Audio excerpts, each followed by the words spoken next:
Hello. Thank you for joining. Hi. Good morning, good afternoon, or good evening. I see people from various places of our beautiful earth joining us. If you would like to drop in the chat where you're joining from. Hello, thank you for joining. We're just giving a few more seconds so everyone can join, and then we will officially start our webinar.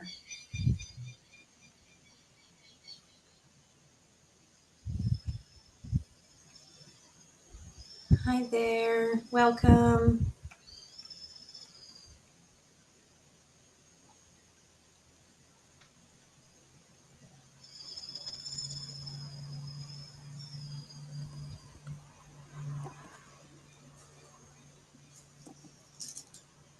Hello and welcome.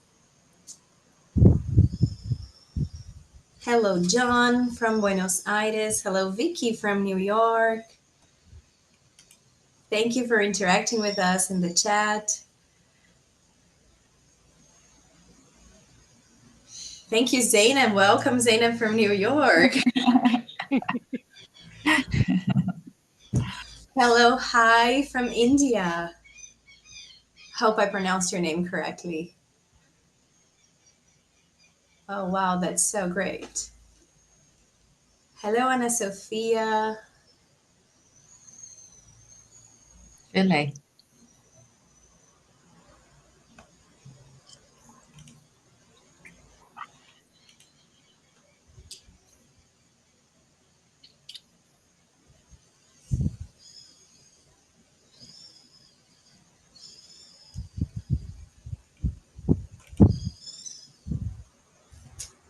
Hey, everyone, just give another minute so we can have more folks joining us for this beautiful discussion on women and water with the amazing speakers we will introduce in 1 second.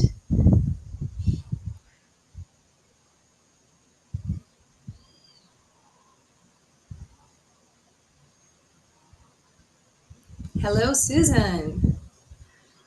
Greetings from Washington from Susan. Hello, Kara from Seattle, Washington, sorry. Seattle, hello.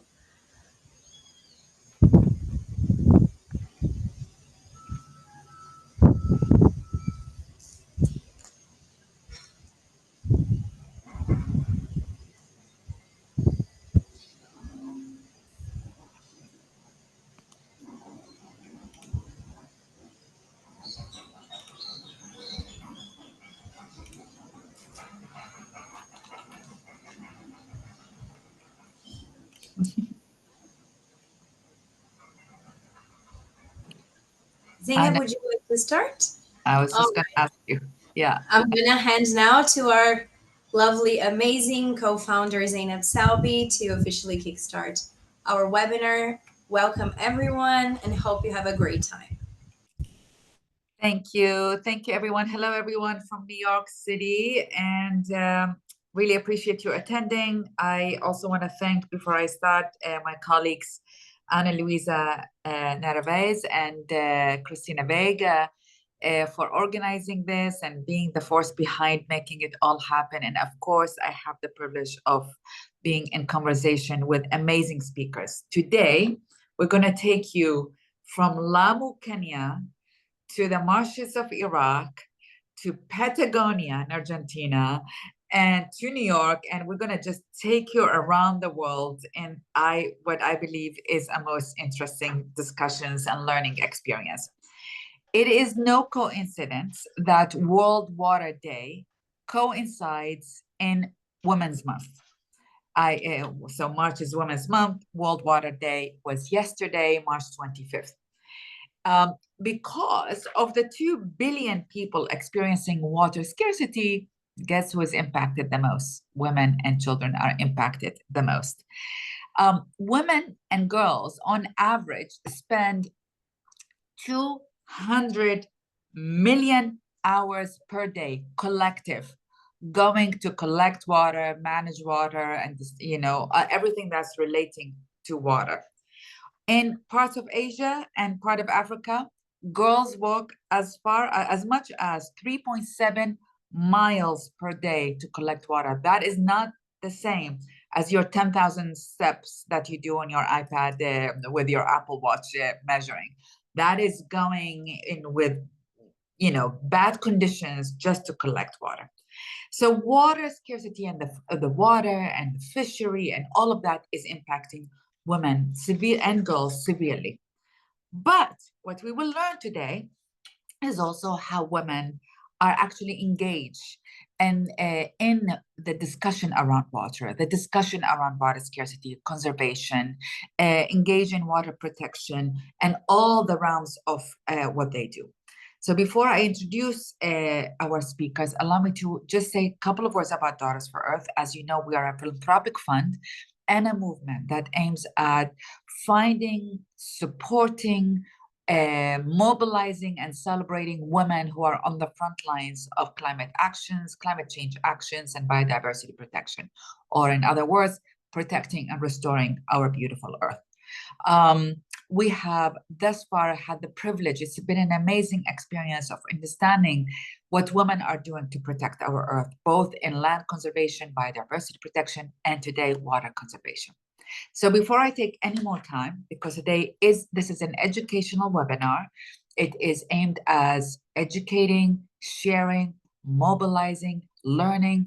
It's the ultimate solution is coming out of our belief that the ultimate solution to climate change and to the health of our Mother Earth is perhaps it starts with the simple step of us not only learning about what's happening, but perhaps us falling back in love with Earth. And that is what our first speaker, Nichole Sobecki, is going to talk with us about. This is my word, Nichole, I hope you don't mind. Nichole is an artist that is based in Nairobi. She's currently joining us from Lamu, Kenya, which is my favorite place on earth, beside many other few other places, which she's going to talk about.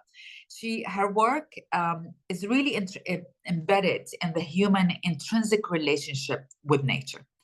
And her exhibitions and body of work ranges from all the way from where our lands was, body as battleground, forest guardians, cheetahs for sale. She has, among many others. She has exhibited at the UN, at the Kennedy Center, at USIP, and gotten many awards and recognition for her amazing work.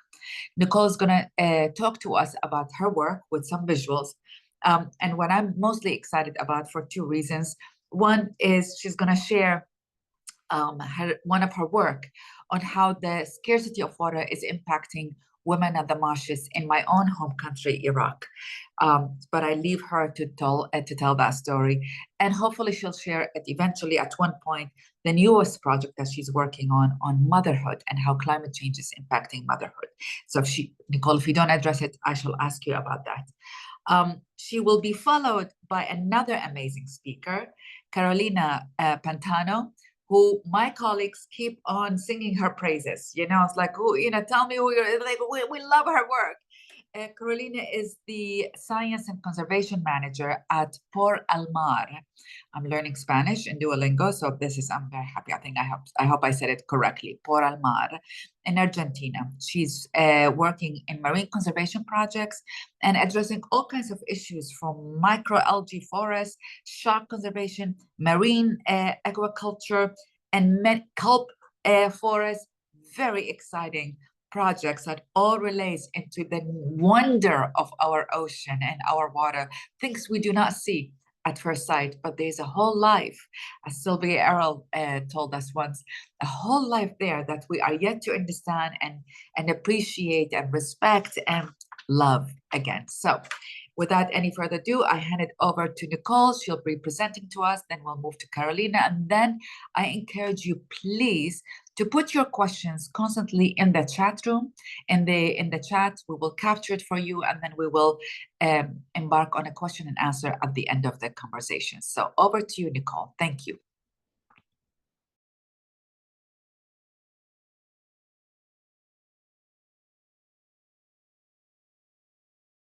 You are on mute, Nichole. Wonderful. Thank you so much. It is such a privilege to be here with you all. Good morning, good afternoon, good evening for anyone in my region of the world. I'm so grateful for the opportunity to connect today. I'm going to tell you a little bit about me and then dive more into the work that Zainab so kindly introduced for me. I really, my introduction to photography and to filmmaking began with a very simple gift from my grandfather. It was a camera that he had used to photograph America from aboard the trains that he worked on. My journey has taken me a little bit further afield, from Lebanon, Syria, and Turkey, where I first began my career, to Kenya, where I've lived for the last 15 years. As a National Geographic photographer and documentary filmmaker, I've had the opportunity to cover global issues such as wildlife conservation, human rights, and cultural diversity, including these two cover stories from last year, Bats, A Love Story, and The Great Serengeti Land Grab, which I'm very excited to share, was nominated for a Pulitzer Prize. My work focuses on our changing planet, and many of the stories I've worked on over the last 15 years have tackled this topic from one of two angles. Science, like my story in this month's National Geographic magazine, please check it out if you have a moment, on how, for decades, the Congo Basin was largely invisible to climate scientists, until now, a new generation of Central African researchers are revealing unexpected ways to protect the planet. Or solutions, like this story on the greening of transportation. But after working in these spaces for a long time, despite the value I felt in the stories that I was telling, I began to feel like I was missing a crucial aspect of the climate narrative. The profound way in which we, as individuals and as communities, transform in response to environmental shifts. We've all heard about the technical solutions, solar panels, wind energy, electric cars.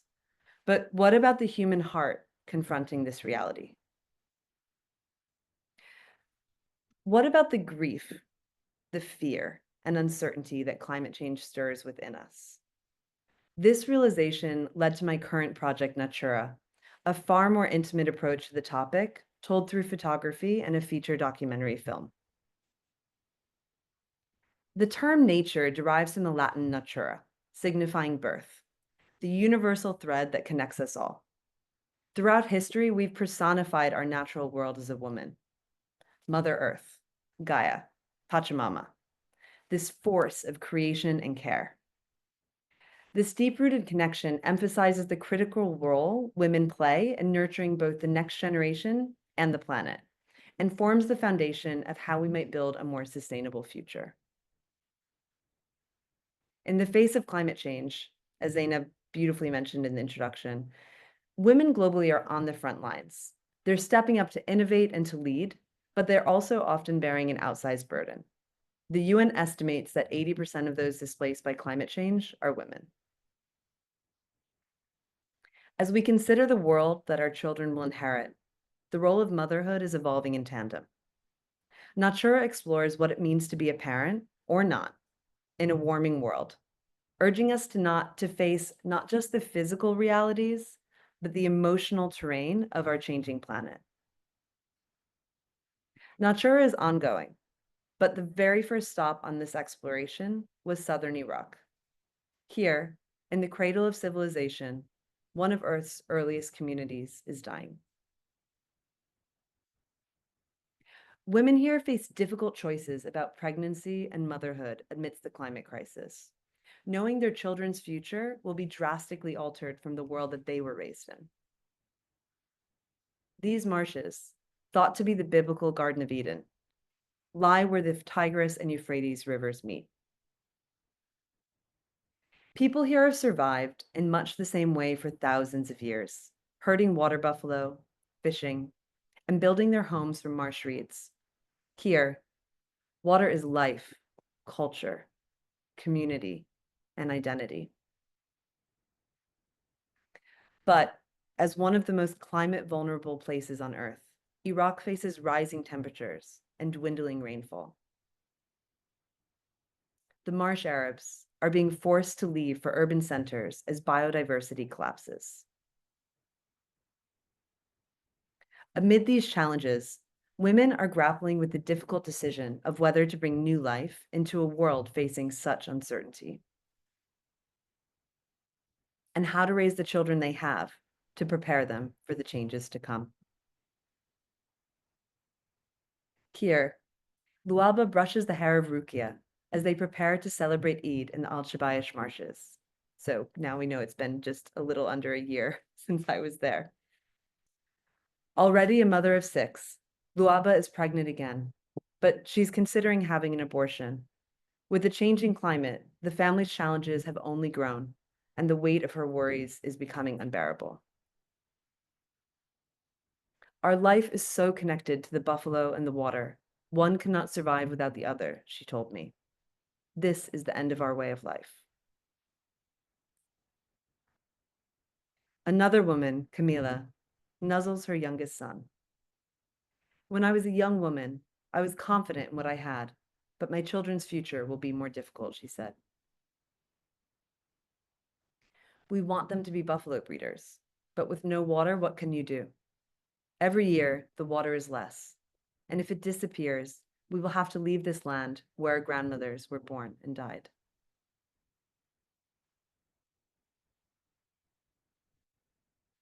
Similarly, later than in last year, my photographic work took me to Germany, where a growing number of women are actively opting out of motherhood. They told me they feel robbed of the ability to have children, cheated out of parenthood by decades of climate denial and inaction. Bee here told me, I love kids and I love caring for them, but I feel like, what future would they be moving into? Would they even have a future? They'd be facing the worst of the climate crisis. Almost everyone I'm around feels the same way. She's not alone. In 2021 global survey across 23 countries, more than half of the participants feared the security of their family would be threatened in the near future. And nearly 4 in 10 said they were hesitant to have children. For the documentary film that we're currently working on, we're seeking to collaborate with communities on the front lines of climate change, places where rising seas reshape coastlines, where scientists grapple with the ethics of parenthood, and where traditional knowledge offers crucial perspectives on adaptation. We're interested in the stories of women who are innovating in crisis, defending vital ecosystems, and reimagining what it means to nurture future generations in a warming world. As we cast our 6 protagonists from different regions, we're looking for these authentic, complex narratives that illuminate the emotional dimensions of climate change through diverse lived experience.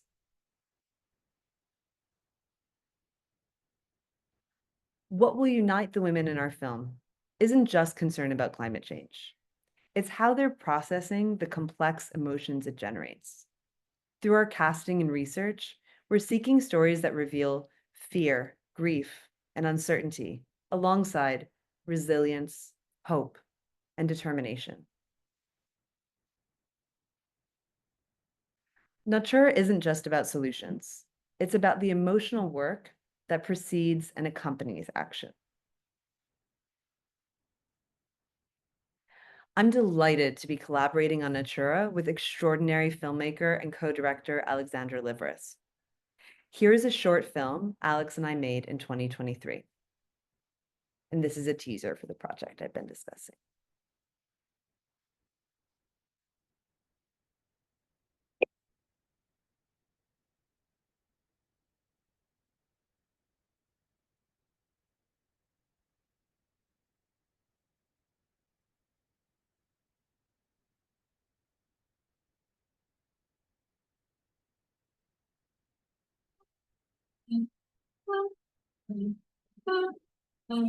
We need to have some kind of a story to lead us, to show us the way where we are going and show us the way where we came from.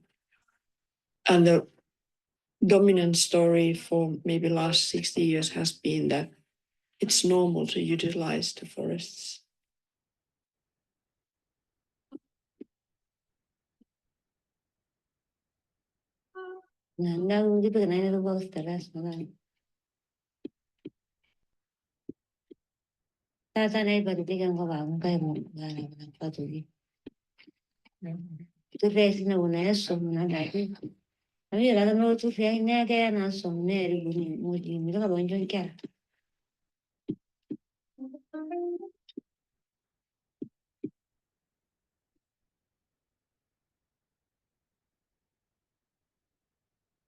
Something that I talk about with my friends all the time is that just like the weight of impending doom is exhausting.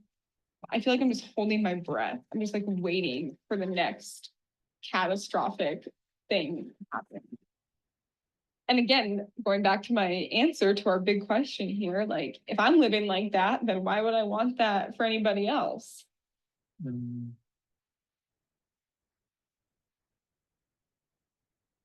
So it's a no from you.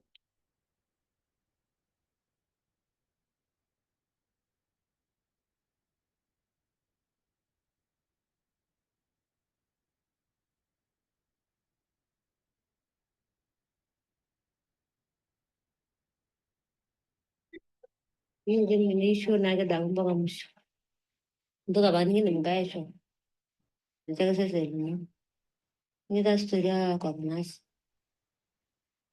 I was like a little kid, like 3rd or 4th grade, I wanted to have 4 kids. But the changing climate is kind of at the forefront of every major life decision that I make or think about making. So it's impossible for me to think about motherhood without thinking about that. The facts look very dark, but I will just try to equip my children to have a gentle approach. Is that softness something that is going to be their weakness, or is it going to be a source of strength?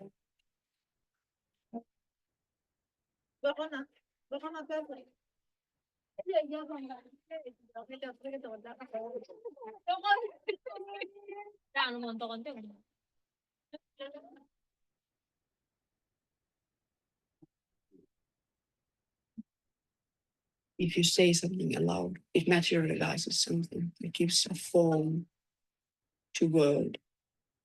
Rolls and flows of angel hair, and ice cream castles in the air, and feather kings everywhere. The clouds that we're so many I would have done. I love you. Yeah, we do. But clouds got in my way.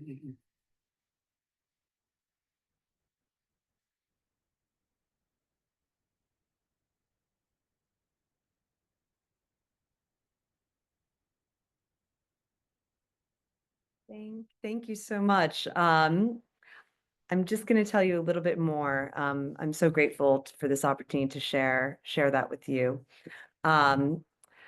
Since filming this teaser, Alex and I have brought on a remarkable director of photography. So our footage is becoming even more beautiful and our visual language more pronounced. And we've also partnered with Insignia Films, an award-winning production company. We're currently deep in development and the crucial process of casting our 6 women protagonists from diverse regions around the world. Initial filming has begun, with production slated to commence in June, pending financial support. What I've found across geographies and countless conversations is that for women in my generation, it's increasingly difficult to imagine becoming a parent without considering what world our children will face. I wrestled for years with the environmental consequences of having children, yet welcomed my son Caleb into this world in October. a world that needs hope and action in equal measures. Both motherhood and environmental activism demand an unwavering focus on building a better future for us all, one that I wish to instill through Natura. My goal is to connect cultures through the shared experience of parenthood, while acknowledging the full spectrum of emotions that climate change evokes. This isn't just about technological fixes. It's about how we support each other through grief and uncertainty, how we find meaning and purpose in challenging times, and how we raise the next generation with both awareness and resilience. I invite you to join us on this mission to explore how motherhood transforms as our planet changes, and to unite in the pursuit of a sustainable future. Together, we can shape a narrative that reflects the interconnectedness and the urgent call for not just practical action, but emotional courage. Thank you for your time. Thank you, Zainab, for bringing me here today. And I look forward to discussing how we can collaborate to bring Natura to life. Thank you. Thank you so much, Nichole. This was amazing and emotional, and I really appreciate it. And now I want to hand it over to Carolina to take us to Patagonia and the wonder of what's happening there. Well, hello, everyone. Thanks so much for having me. Nichole, that was a very emotional moment. Johnny Mitchell's song in the end was like something really beautiful as well. And everything that you said also for that close up. It's amazing how we can all, from different parts of the world, identify and empathize so much to these situations. And I think it's amazing and really important that you're putting it on a film. And I hope it will get to many, many people in the world and to many women, especially that might be feeling the same way in different parts of the globe and with complete different outcomes or different lives and environments. I think we're all feeling a little bit of that every day. So thank you for that, really. So I think you guys are going to share my screen for me. Thank you so much for that. And I wanted to start a little bit before speaking about who I am and everything, like an open question that I thought it was really nice about this webinar on what is water for you. And maybe start talking about what is water for me as an introduction and how it changed me and how it has driven my life in the last maybe 20 years more or less. So if I had to describe myself, I would say that as I told you, water has changed my way of looking at life and at the world. So I will be the first to answer. Next slide, please. So if I had to say, water is my passion. The ocean has become my playground and my home in the last maybe 5 years of my life. I was born in the city, but I decided to then study marine biology. I kept on living in Buenos Aires in Argentina. That's where I'm from. And I lived in the capital city for a long time, but then I decided to move to the south of Argentina, which is the Patagonian region, and I chose the ocean to be my home. And over the last few years, I've shared this curiosity for the ocean, this spirit and passion with many individuals that I came across in this path, and they shaped my way of looking at conservation and their visions about it. Also, I've learned so much on how they connect themselves with the ocean, how they have lived near the ocean and connected or not with it in so many ways. That has also changed my way of seeing conservation because sometimes the relationship we have with the environment we get to live, it's not a choice. more of an inherited culture while we grow up. And that made me think a lot on, okay, how are we making conservation? How can we help to protect the ocean? Are we able to do it? All these questions that I make myself every day during my work, obviously.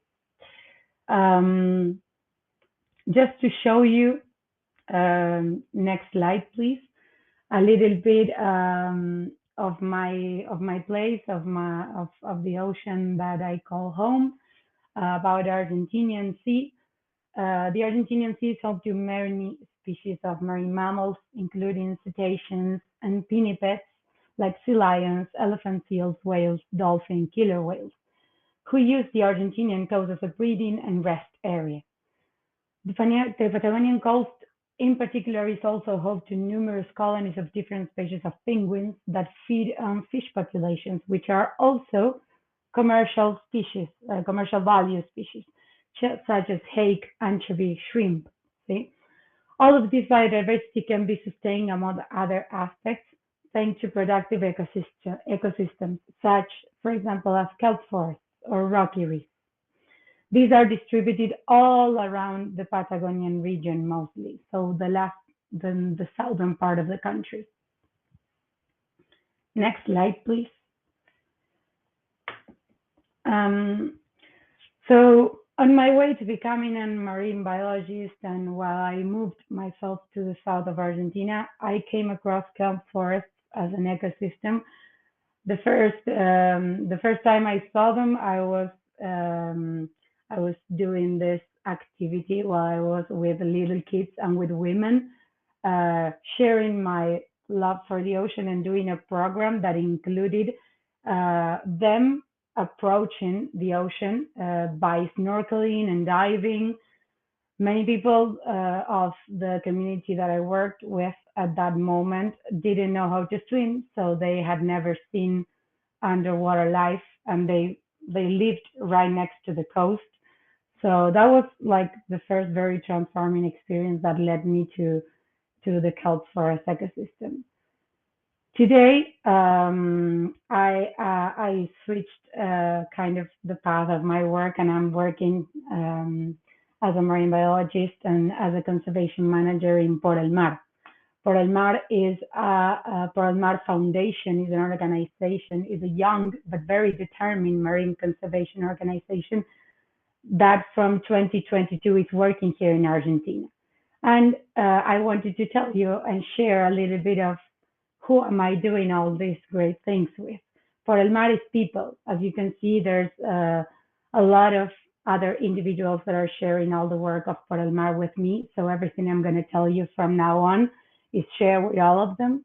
And each of us come from different work and life environments, and this shapes a lot how we work and how I get to learn a lot from them every single day. Next slide, please. So just to tell you a little bit about our work, as you can see, here's a map of Argentina, and here are a little bit of our projects. As you can see, we're focused on the southern part of Argentina, which is the part where all the coast is. These are the four southernmost states of Argentina where our projects are developed. So we're mainly focusing on the Patagonian Sea. And one of the projects that I want to talk to you about mostly is the project of the sea forests at the end of the world. If I may, can I ask to show you a small video now? Because I can tell you a lot about the kelp forest, but it would be really nice for you to see it in a short video, and then maybe I'll go a little bit deeper on that. Carolina, you can go and show the video. Okay, yeah, I can do it. I'll share my screen really quick.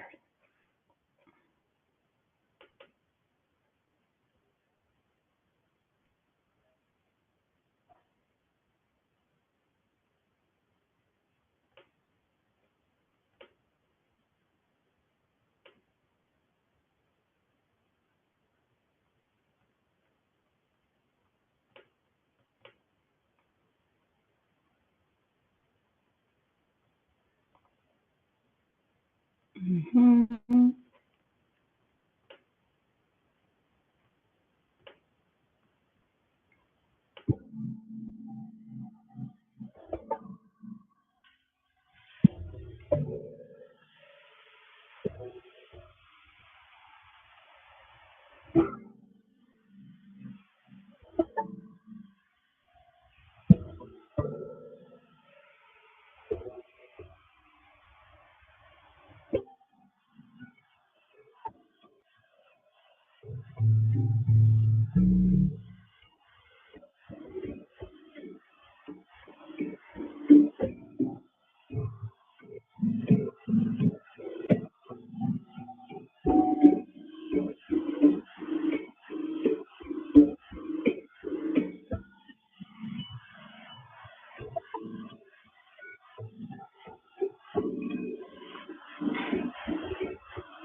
Could you hear it well?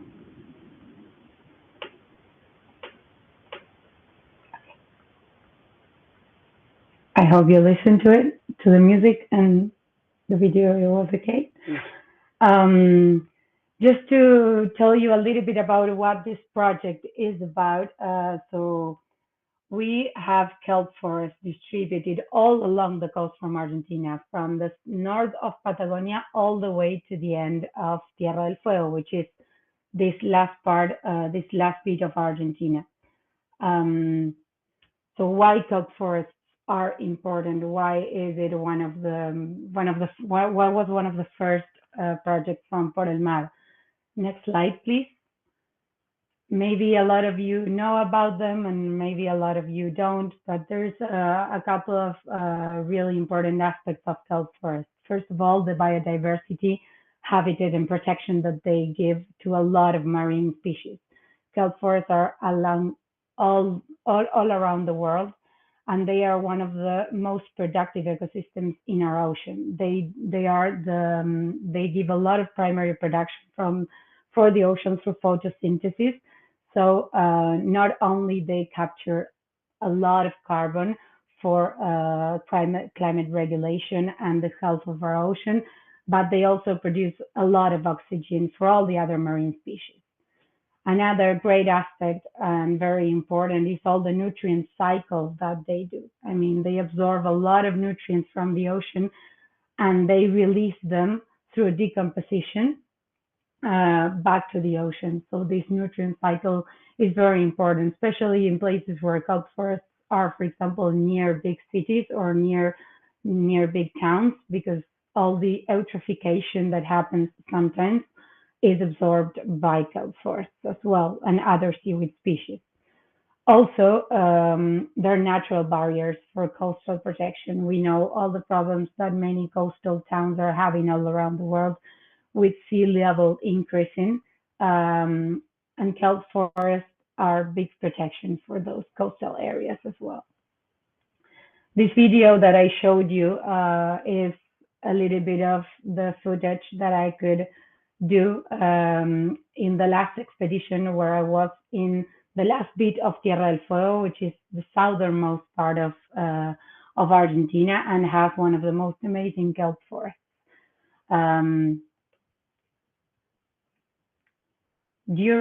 Next slide, please. During the last 3 years, Por el Mar has worked in many different strategies to protect kelp forests, and one of them has been the establishment of a network of marine protected areas. As you can see, I was showing you the last bit of Tierra del Fuego is this new protected area, which is called Peninsula Mitre, which hosts one of the most amazing and well-preserved kelp forests in the world. As kelp forests are having many trouble in other parts of the world, for example, in California with all the heat waves and in other parts of the world, as Chile with wild harvest. Kelp forests in Patagonia are very well preserved, so we are kind of like considering them as climate refugia in this changing world. They're being pretty stable for the last 30 years. So this is like a big mission that we have of make them to maintain them like that, and protect them beforehand. Also, obviously, we're not only protecting kelp forests with these MPAs, all of the biodiversity that is accompanying this ecosystem and that this ecosystem sustains, it's also being protected with these tools. Another milestone in the next slide, please, was of For el Mar work was impulsing the protection of kelp forests by law in Tierra del Fuego. This is a law that was impulsed by a legislator in Tierra del Fuego that protects kelp forests of Macrocystis pyrifera, of giant kelp, through all the island, and it protects them against wild harvest. This is because obviously we can protect a lot of coastal and marine area, but kelp forest, for example, in Tierra del Fuego, is all around the island, and there was a lot of projects that wanted to maybe start harvesting. A lot of people from other countries that wanted to come and start doing businesses with kelp. So this is a law that will protect kelp forests against that. And obviously with that, another associated species that, as can be, for example, the king crab, which is a big part of the economy of the communities of the island. In the next slide, I'm just going to mention, because I don't have a lot of time, that we are also working with other species that maybe are not related directly to kelp, but are very important to our Argentinian seas, such as sharks. So that is a big new thing that I've been working on in the last year with an amazing group of partners and people from Por el Mar. And that also has a big aspect of also connecting with communities, and it has a big aspect of actually working with fishermen and working all together to try to have a better relationship, with our sea. And this is one of the other projects that I wanted to mention really quickly, at least, which is a project that had a big support from Daughters for Earth. So thank you very much for that. One of the threats, as I mentioned, for kelp forest is the wild harvest of kelp. This kind of kelp has a lot of compounds, such as alginate and other kind of compounds that are used in the industrial, in different industrial things. So we are trying to see if we can propose a farming alternative here in Argentina as an economic activity, to see if we can ban harvest and maybe propose ocean farming as an alternative. Not only an activity that can be an option in terms of economical development for coastal communities, but also an option for Argentinian people to work in the ocean in a more healthy way, let's say, maybe not for a big industry, but maybe for a small economy. And last but not least, and to come back to our trigger question, next slide, please, about what is water for me. And this I've learned a lot from other members of Por el Mar, because water is something that connects us all. And to connect all of us on what we do, on what we can do, on what we can do better, we need communication, we need activism, we need to show the other people what are we protecting, what are we doing, because sometimes we just stay and we do our actions, and maybe people don't know how they can participate on how they can do the same thing in their hometown. So communication, activism, community stewardship in our next slide. These are all really important aspects of the organization that I'm working with right now, and it has changed a lot the way we're doing things in conservation, at least the way I saw it before. So I'm really glad that to share all this with you and to maybe really quickly share a little bit of all the things that we're doing. So thanks a lot for listening in the last slide.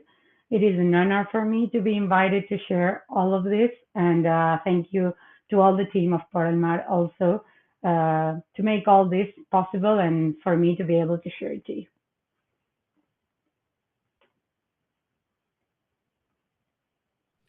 Thank you so much, Carol. Really appreciate it. And I sure did learn quite a bit about kelp right now and the kelp forest.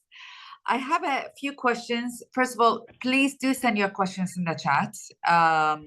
We'll try to capture it. And until you do so, I'm going to jump in and ask a few questions, if you don't mind. One is, both of you mentioned communication. I mean, Nichole, you are in communication in so many ways. Carol, you mentioned the importance of communication. Can you tell us how people are categorizing or seeing the issue from wherever your encounters are? Are they calling it climate change? Is there a better language where people are associating with it? What's the best way to sort of, in your experience, where people feel that what's happening that this is really an urgent and we are all part of the solutions? Is it is it the wording that we're using? Is it localizing it? What is it, and how much that impacts engagement at the local communities you're working in or you're encountering? Yeah. I'm happy to start. I'd love to hear from Caro as well. That was such a beautiful presentation, and I just loved learning more through your passion. And Zainab, I think in terms of how we communicate about climate change, you know, I've worked in over 60 countries around the world, and everyone has their own language, right? And I don't mean that in a literal term, but everyone describes what they see, what they feel, the ways in which their lives are being transformed. So I always find it more helpful when we can dive into the specifics, right? Like, how is this changing this person's life? How are they responding, adapting? And then I think one of the main goals of what we're trying to do with Natura is to move away to recognize the significance of the kind of more cerebral arguments that are being made, which I, have spent 15 years working on and think have a lot of value, but to also really lean into the heart-led approach, because ultimately I think one of the risks with climate coverage is that it can be very divisive, it can be easily politicized. And these feel like ways that recognize the very true reality of how interconnected we all are, and how, I think prompt the kind of urgency and action that this moment requires. Thank you, Nichole. Carolina. Yeah, that's a good question. I'm a little bit like less hopeful with this matter. Like, I think obviously communication is important, and as I mentioned, I think it's a great way of like sharing and connecting with people far away with things that they're not able to reach. But what I think is the only way of actually getting someone to experience the urgency of the matter is experimenting it. As Nichole showed in their movies, in her movie in Natura, she is filming a lot of people that is already suffering these consequences, that they're actually living it. So we can communicate a lot, of course, and we can try to share. But if they are not involved and they are not actually not having a problem, but maybe being involved in terms of like, I don't know, putting the face underwater and seeing some consequences of seeing trash in the ocean, or seeing how the heat wave has run out all the kelp forest in one part of the coast, or maybe like all the examples that are faced in Natura. You won't be able to actually know the matter and being actively involved in the solution. That's my opinion. I think we should connect more. We should like go more into the first line of fight. That's what I think might be better to understand more the issue. Yeah, very, very interesting. We have a question from Susan saying, how are you both addressing what is it for me to reach, what is in it for me to reach people, to take actions, and even donate to your important projects? Nicole, shall I start? I'm not muted. Yes, I'll go after. So yeah, well, maybe, I mean, I think there are many different ways from the organization that I work with, from Por el Mar.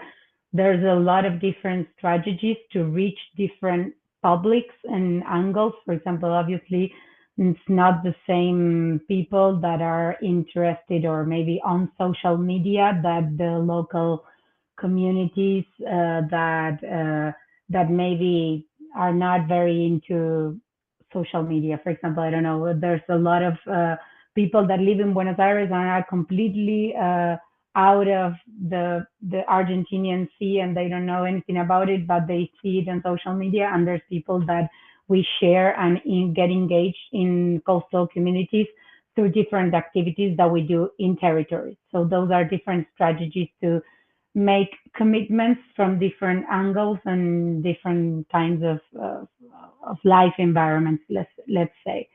And for me, what personally has worked a lot to connect people that are near me is underwater filming. Like I honestly, for a long time, I didn't know anything about the Argentinian Sea, and I didn't know about all the marine life that we had in our country and how lucky we are. And a way of sharing with other people has been starting to share what I see underwater and while I dive. So I take people diving. I send them the videos that I take. That's a nice personal way of sharing what you care about and what you work every day to preserve, let's say. That's so beautiful. I think that for me, one thing that you said earlier, Cara, that meant a lot to me, and that I've heard many times in the years that I've been working towards this film and this project, and this idea has been living in my own head, is that I think this is a conversation that a lot of us are having with ourselves or with our close family or friends, but that hasn't necessarily kind of reached the stage of kind of a broader audience. And so I think that's something that we're trying to do to kind of, amplify a conversation that feels urgent and necessary, and to find ways to kind of reach across what can often feel like I feel like we're facing so many divides in our world right now. And this feels like a way to speak into what connects us. All of us have a mother. All of us come from somewhere. All of us are facing the profound impacts of this crisis. How can we work together to foster the kind of agency, intergenerational thinking, new philosophies that are going to prepare us to meet what comes next? So beautiful and needed and timely, I would say. What can you tell me, Nicole? I'm going to stay with you since you are still unmuted. Tell me about the film. It's expensive to do films. It's a lot of work to do films. Tell me about it and what you need particularly from this audience to support, or from the world to support. Thank you, Zainab. I really appreciate it. I mean, yeah, this is a challenging moment to make something this ambition. And I think that is why we have sort of dedicated ourselves and thrown ourselves so wholly into realizing this project, because it feels so important to us. So it's amazing to be here in a community like this. I'm very grateful that the documentary project has already been supported in full by the National Geographic Society. The film budget is around 1.6 million, and we've raised just over 400,000 to date. Very grateful for those who have gotten behind us so early. This has been put towards project development, casting, and pre-production, and then our initial production. 350K at this critical juncture would allow us to complete production by fall of 2025 and to be ready to open our edit room in January of 2026. An additional 350K beyond that would allow us to complete a rough cut to share with possible distributors. So that's where we stand right now. And I just want to say, I don't think, as Carolina so beautifully showed in the slide with all of the faces from her organization, none of the work that we're doing and it happens in a silo. None of it happens alone. So I think being here, connecting with you all, being in community, fostering this is something that we care deeply about. So whether it is sort of direct support for a project or remaining in conversation together, it just means the world to us. Super wonderful. Thank you so much. And Carolina, so I am not a diver at all, but the first time I went snorkeling in my life, I felt like I am in this other universe, that I'm an invader of it, and I don't understand it. What can you tell us beside what your organization needs? Por el Mar is, I believe, is for the sea, right? Is that what does it mean? Maybe. Yeah. In my little Spanish.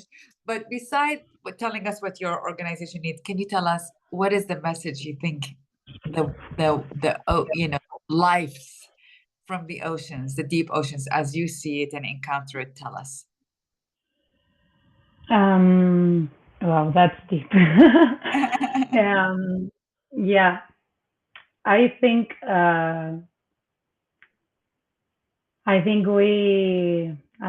don't know. Like, actually, it would be I would be taking a huge responsibility to actually speak for the ocean right now, because as you said, when we go underwater, we feel like strangers. We feel like, sometimes I feel like I'm underwater, maybe I'm doing research, or I'm just like, I'm not doing anything, just noting things and counting kelp or doing the other things that involve my work when I go underwater, or taking pictures. And it's great how you say, okay, with this, with no human interaction, with no human involvement in underwater, these species are going to be just fine. The planet is going to be just fine without us. So sometimes my message is like, let's try to leave things as they are when we can do it. And when we need to start having, when we need, in the place where we cannot live pristine waters or pristine areas, we need to start having a better and healthier relationship with the water, from like taking, not only taking care of the species or creating protected areas or those kind of things, but to think on how we can actually live our lives and create less impact by that. How can we have a job, or how can we move, or how can we do all that we do, but trying to kind of like think about the ocean at the same time. And I think that's a message that I always think, and it's something that I haven't figured out. Obviously, I think we all have that question in our lives, like, how can I be a better habitant of this planet? But Thank you. It is a network thing. Thank you. Thank you, Caro. Thank you, Nicole. Thank you, Daughters for Earth team. Thank you for everyone for joining us today. I have a few things. We'll be sending you follow-ups. So if you want to learn more about these projects and how to support them, that would be wonderful. Go to daughtersforearth.org and you'll see all the water projects that we are supporting, about 35 women-led, women-operated water projects that we are supporting. And do your own drop of water. I mean, as you all know, that at the Daughters for Earth, we believe in the African fable about a forest fire, where everyone, all the animals panicked except for a tiny hummingbird, where she rushed to the local river, took a drop of water and dropped it on top of the fire and kept on going back and forth. And all, when the animals criticized her for the small for the small beak and the small drop of water, she said, I am doing everything I can to turn off the fire. So we are all hummingbirds. We all do our bits, and they are small things like use recyclable or repurposeful water, but they're small, and they're big things like protecting the kelp and conveying the stories of water and how it's impacting people's lives. I am grateful you have taken me to my heart, to my home country, to learning new things. And I'm so grateful for everyone here and for your work, and Nichole and Carolina particularly, and for all of you who join us today. Thank you so much, and we'll be following up with you with all information, more information about the featured groups. Thank you, everyone, and have a great few last months of days of Women's Month. All right, in daughterhood. Thank you. Such a pleasure.